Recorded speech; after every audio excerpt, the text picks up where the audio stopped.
একটু তাকিয়ে থাকো, চোখ নাড়াচাড়া করবে না, হ্যাঁ? দীর্ঘ সময় কাছ থেকে পবিত্র কোরআন পড়ার কারণে কিছু কিছু মাদ্রাসার শিক্ষার্থীদের মাঝে দেখা দিয়েছে দৃষ্টি ত্রুটি। এর মধ্যে কারো অবস্থা ভয়াবহ। দৃষ্টিশক্তি ভালো করতে কারো প্রয়োজন অতি উন্নত চিকিৎসা।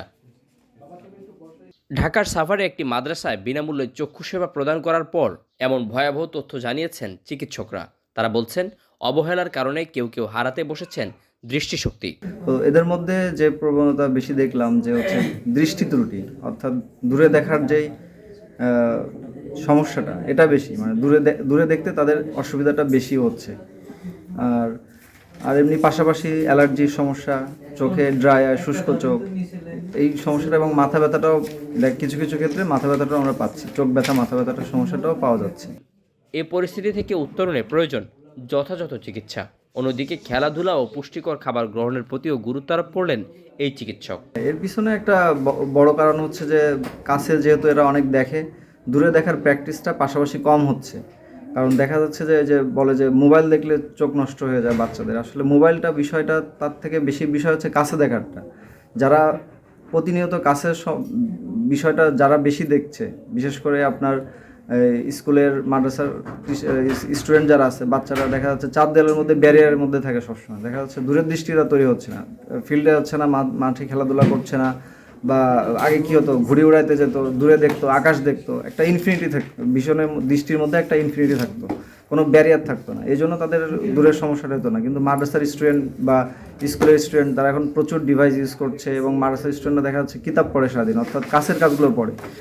দূরের তেমন কোনো কিছু তাদের মানে দেখার কোনো প্রয়োজন হয় না খুব একটা। এক্ষেত্রে দেখা যায় কি, কাছের সমস্যাটা, কাছের দেখার ফলে দূরের দৃষ্টিটা উন্নতি হচ্ছে না। এই জন্য তাদের দূরের দৃষ্টিটা দেখার সমস্যাটা বেশি হচ্ছে। এর পাশে তো আবার জেনেটিক্যাল কিছু সমস্যা আছে, যেমন বাবা মার যদি চোখের পাওয়ারজনিত সমস্যা থাকে, অনেক পাওয়ার পরে, সেই ক্ষেত্রে বাচ্চা কাচ্চারও চোখের পাওয়ার পরে জেনেটিক্যাল সমস্যার কারণে এটা হতে পারে।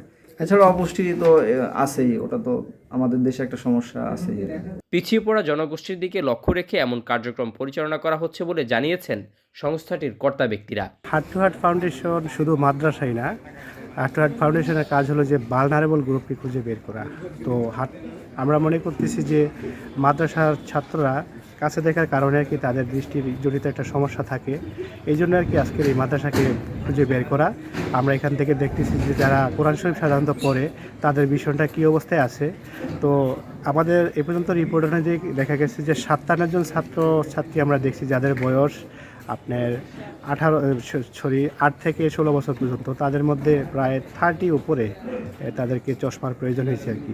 এবং এটাও দেখা গেছে যে এর মধ্যে 2 জন বাচ্চা আমরা পাইছি যারা, এগুলোকে অলসচোখ বলা হয় আর কি, দীর্ঘদিন কাছে দেখার কারণে আর কি তাদের ভীষণটা খুব খারাপ অবস্থায় আছে আর কি। এছাড়া যাদের উন্নত চিকিৎসা প্রয়োজন তাদের জন্য প্রয়োজনীয় সেবা নিশ্চিত করা হবে বলেও জানান তিনি। তাদেরকে বিনামূল্যে ওষুধ সহ বিনামূল্যে চশমাও আমাদের পক্ষ থেকে দেওয়া হবে, এবং তারপরে যদি তার কোনো বড় সমস্যা আমরা আইডেন্টিফাই করতে পারি আর কি, তাকে আমরা রেফার করবো আর কি জাতীয় চক্ষু বিজ্ঞান ইনস্টিটিউটে। সুফিয়ান ফারাবী, সাভার, ঢাকা।